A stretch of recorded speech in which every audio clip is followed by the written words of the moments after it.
Fascinación es la que tiene Donald Trump en contra de México, lo tiene. Nuevamente se enojó y es que el fin de semana de Centroamérica, en Centroamérica se reunieron 1,500 personas de diferentes lugares de Centroamérica, tratando de llegar a Estados Unidos. Cruzaron la frontera el domingo, si no me equivoco.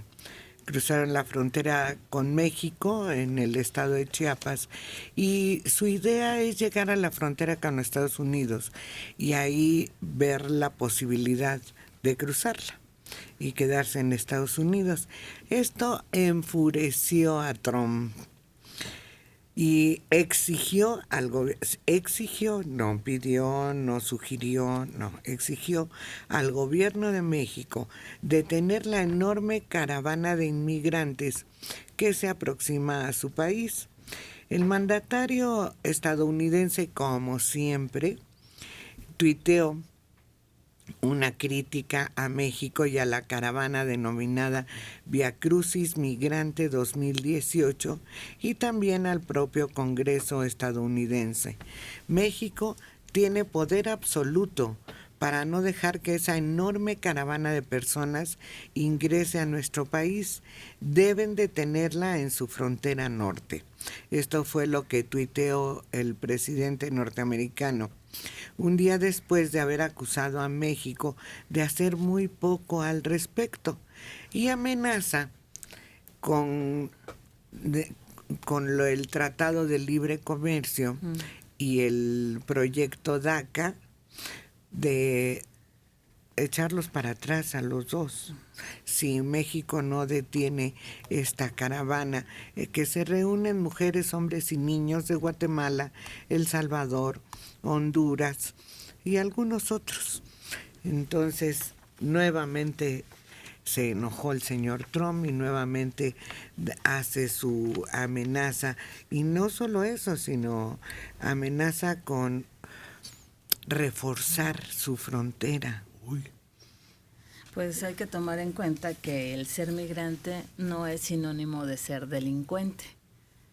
Entonces, desde el momento en que Trump dice, deténganlos, hagan esto, digo, fíjate que es una situación que yo no he comprendido bien y supongo que varios estamos en la misma situación, de que si pasan por nuestro país, o sea, no los pueden detener porque no son delincuentes, pero por otro lado, pues también está la obligación muchas veces de regresarlos a su lugar de origen. Entonces es como estar entre esas dos aguas. ¿Cómo tratarlos mientras pasan por nuestro territorio? Sí, bueno, yo creo que en este caso rige la regla de la reciprocidad con el país centroamericano de que se trate. Si el país centroamericano permite el libre paso de los mexicanos, ¿por qué nosotros no vamos a impedir el libre paso de los guatemaltecos? Ahora, ¿cómo nosotros con qué moral vamos a pedir que traten bien a los mexicanos en Estados Unidos si nosotros aquí los detenemos y hacemos todo lo que pedimos allá que no nos hagan a los mexicanos? Al revés, nosotros tenemos que tratarlos muy bien y tener una política migratoria humanitaria si queremos exigir humanitarismo en el trato que tienen los mexicanos con nosotros. ¿Pero eso le interesará a Estados Unidos? Bueno, son las reglas internacionales. Nosotros tenemos que apegarnos al derecho internacional, no a lo que nos pide Estados Unidos, que ellos lo que están haciendo es no respetando el principio de no intervención. Pero a ver, ellos están haciendo cosas ilegales. A ver, legalmente hay determinadas normas para el tránsito por otro país, que es el pasaporte, el visado, en fin. El problema con estos migrantes, para nosotros como mexicanos, es que esos 1,500 migrantes sabemos que no van a poder pasar la frontera. Lo sabemos, la frontera con Estados Unidos, y se van a quedar en México. En el momento en que ellos violen una ley migratoria, los podremos regresar. Pero si ellos entran con una visa de que van de un país al otro, pues nosotros los tenemos que dejar. Cuando ya se quieran quedar en México y no tengan trabajo, etcétera, etcétera, entonces los podemos regresar conforme a las leyes migratorias, pero en tanto entren legalmente, nosotros no les podemos hacer nada. Son personas que están legalmente en nuestro país. Y además no les exigimos visa. Por reciprocidad, porque ellos tampoco nos exigen. No se exigen visa. Claro que el flujo de mexicanos para allá es infinitesimal. Sí, debe ser cero. Sí. Bueno, son turistas. Sí, los turistas y todo eso. En fin, el problema ahora es que Estados Unidos rigidiza nuevamente su política con México, que es como el placer más grande que tiene Donald Trump, ¿no? Pero no son declaraciones oficiales, son comentarios en Twitter y carecen de alguna validez en absoluto. No es un orden presidencial que se dé en forma adecuada. Y simplemente está lamentándose de cómo se le han caído las cosas en ese aspecto. Las negociaciones, sobre todo de los Dreamers, pues está claro que hay una gran parte de la sociedad y muchos estados que están dispuestos a protegerlos y evitar su expulsión. Y por otro lado, pues le dieron una bicoca para hacer el muro. Le va a alcanzar para, si bien le va 50 a 100 kilómetros, que es lo que ya existe. Pues presumió de que ya se había empezado el muro con un muro que ya tiene mucho tiempo ahí. Sí, bueno, se renueva, se está poniendo uno de tubería y de acero. Sí, pero donde había alambradas. Pero el que tuiteó, porque este hombre no sabe que hay otros medios de comunicación más serios que el Twitter, puso una fotografía y las críticas fueron de que esa parte que él señala como inicio ya del muro de manera formal, esa ya estaba desde hace mucho tiempo. Ahora, aquí él dice, si permiten el paso de los centroamericanos hasta Estados Unidos, yo voy a endurecer, voy a terminar el Tratado de Libre Comercio y voy a terminar también con los Dreamers, los voy a sacar. Quiere decir que si nosotros regresamos a los centroamericanos, ¿va a permitir el Tratado de Libre Comercio y ya no va a sacar a los Dreamers? ¿Verdad que no? No. Entonces, ¿qué tipo de amenaza es esa? Pues no es ninguna. De todas maneras, lo que le convenga a él lo va a hacer, punto. Él siempre ha utilizado como forma de chantaje, ¿no? Lo del asunto de DACA y lo del Tratado de Libre Comercio. Son como que las piezas con las que él juega, con las que siente que puede obligar a que un país haga lo que a él se le pega la gana. Pero realmente es eso. Muchas veces no son, como dicen, opiniones que hayan sido consensadas con el Congreso, sino es nada más como si él fuera el único que pudiera mandar y decidiera sobre ciertos asuntos. Y no es así, afortunadamente. O sea, siempre hay un Congreso que lo está limitando, pero él, sin embargo, como que especula, le gusta mucho tener esa posición. Supongo que a lo mejor era una de las estrategias que utilizaba cuando estaba como un gran negociador, como empresario, pero aquí se trata de un país y las relaciones entre los diferentes estados, las diferentes comunidades que hay en este mundo. Y con respecto a esta caravana, que es una caravana inmensa, se está investigando quiénes tienen de ahí visa humanitaria y los van a dejar pasar, que sigan su camino, o quienes están pidiendo asilo político a Estados Unidos, porque obviamente las condiciones de su país son malísimas, pero a los que no, sí los están regresando. Sí los están regresando a sus sitios de origen. O sea, sí está existiendo una especie de depuración, por llamarle de alguna manera, para ver cuáles van a poder continuar ese camino hacia la frontera con Estados Unidos y a cuántos van a poder detener.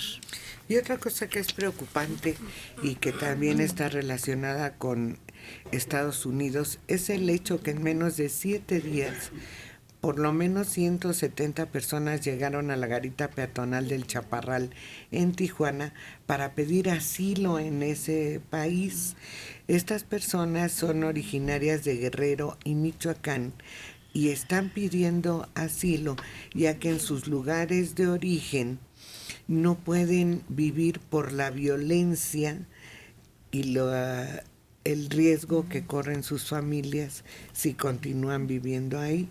No sé qué tanta flexibilidad tenga Estados Unidos para dar asilo a estas personas y cómo comprobarán que en verdad están en una situación de riesgo, que bueno, para nosotros sabemos que es una situación difícil la que se vive en esos dos estados, pero no sé para la Unión Americana qué requisitos les pongan para que puedan obtener esa protección.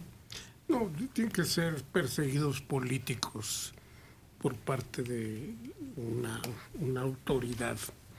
Entonces, no porque hay ladrones en tu barrio te van a dar asilo.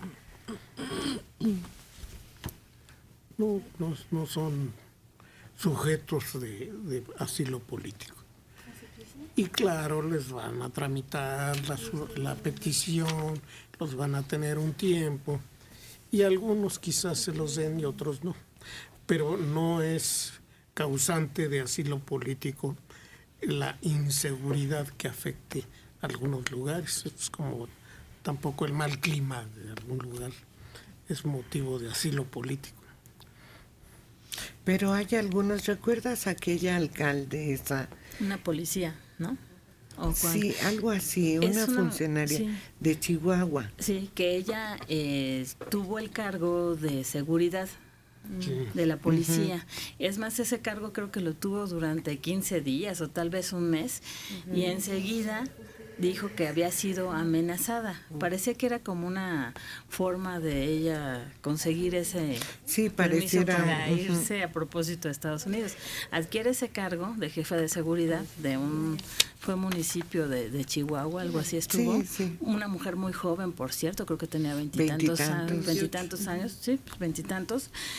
Y resulta que a los pocos días de que asume el cargo, recibe amenazas y dice, no, pues con esto ya justifico para poderme ir a Estados Unidos. Y se fue. Pero todos pensamos que fue un poco pretexto, pero también recordemos que ella llegó ahí después de varios asesinados, como 2 o 3, que tenían el mismo cargo y que fueron asesinados. Entonces prácticamente nadie quiso tomar ya el puesto más que ella. Sí, algo así sucedió. En casos así notorios, pues sí, no hay duda. Sí, pero 170 personas que lleguen sin una constancia de que están viviendo en riesgo, pero además imagínate cuántos están en este momento pasando por una situación similar en México. No, es gente que ve la oportunidad de que aprovechar esa circunstancia para pedir ese asilo, que es muy difícil de obtener. Es más, se parecería mucho más a la figura del refugiado, de los refugiados más que de los asilados. El asilado tiene una connotación política, el refugiado es porque en su estado está en guerra, pero en la totalidad, y no puede ir a ningún otro lado más que a otro estado, entonces se vuelven refugiados. Pero en el caso de estas personas, Estados Unidos puede decir, bueno, en tu localidad hay una gran inseguridad, correcto, pero hay otras partes de México donde no hay inseguridad y te puedes ir ahí, no necesariamente tiene que ser en Estados Unidos. Yo creo que por ahí va a ir la respuesta, porque si no, entonces se les va todo Oaxaca, Michoacán, Puebla, Hidalgo, se les va para allá. Tamaulipas, nada más de cruzar la frontera. Y también relacionado con Estados Unidos, pero esta es una muy buena noticia para nuestro país, porque durante el primer bimestre de este año, las remesas enviadas a México por connacionales en ese país sumaron 4.415 millones de dólares, un monto histórico para un mismo periodo, que significa un incremento del 7.2%. Esa sí es una buena noticia para el país y qué bueno que se pueda seguir recibiendo ese apoyo que es muy importante para nosotros. Sí, y no es más que resultado de la precariedad que ven muchos trabajadores inmigrantes de su estancia en Estados Unidos. En lugar de gastarlo allá, establecerse allá, comprar allá, mantener familias allá, prefieren mandarlo a sus hogares, a sus zonas de origen. Y hay quienes, eso es obvio. quienes con ese dinero que reciben de sus familiares en Estados Unidos construyen su casa, ponen un negocio y resulta una inversión fabulosa para porque ellos. esto anualizado llega a casi a 50,000 millones de dólares. Si la cifra tradicional es del orden de 22, 23 mil millones de dólares por año, esto es casi el doble, más del doble. Y siendo realistas, las remesas son uno de los dos principales motores que mueven la economía de nuestro país. O sea que siendo sinceros, a México le conviene que se quite la migración, que dejen de emigrar muchos mexicanos. No, porque de ahí viene mucho del dinero con el que hacemos que circule nuestra economía. Y es un dinero que no va a dar a manos de atesoradores, de millonetas, que lo guardan y si quieren lo invierten y si quieren lo vuelven a sacar. Y esto es el producto del nacionalismo. La nacionalidad es un sentimiento. Yo siento que pertenezco a un lugar, a una patria, y patria es la tierra de mis padres. O sea, no solo mi tierra, tiene que ser, por eso se llama patria, porque es la tierra de mis padres. Entonces, quiere decir que esos mexicanos que están allá siguen sintiendo nexos familiares con personas que están acá y obligaciones familiares, por eso les envían ese dinero. Entonces es muy importante preservar esos sentimientos de orgullo nacional que sí siguen teniendo y esos sentimientos sobre todo de nexos familiares, que es lo que permite que hayan esos ingresos. El gobierno de México tiene que fomentar esos sentimientos. Juan Reséndiz Chávez, 46 años, de Toronto, Canadá. Estoy muy de acuerdo con que el señor Donald Trump haga el muro. Me parece correcto que construya el muro, porque todos los centroamericanos, ya no tanto los mexicanos, se pasan por el Arco del Triunfo todo el papeleo. Yo llegué a Canadá con papeles hace ya 15 años. Y me parece mal que nuestro México permita pasar a centroamericanos que no sabemos si son asesinos, traficantes o ladrones. Que tengan buen día y felicidades por el programa. Oye, pero nomás les da 4 alternativas. Y si son gente honrada que necesita trabajo y tiene hambre, que es el 99% de los que tratan de pasar, ¿esos qué? No, eso es... Bueno, es el síndrome. Yo ya estoy acá. Ya que no vengan más. Ya que se resolví mi frieguen los problema. demás. Yo ya me salvé. Es la actitud más canallesca que he oído. Claro, porque él ya está recibiendo los beneficios ya está, y ya los demás no feliz de la importan. vida. A los demás que se los lleve el tren. Es el síndrome del... Hablo al Partido Comunista, me acabo de sacar la lotería, bórrenme, por favor. Roberto Cabrera. Hola, buenos días, gente hermosa de México. Los saludo desde Dallas, Texas.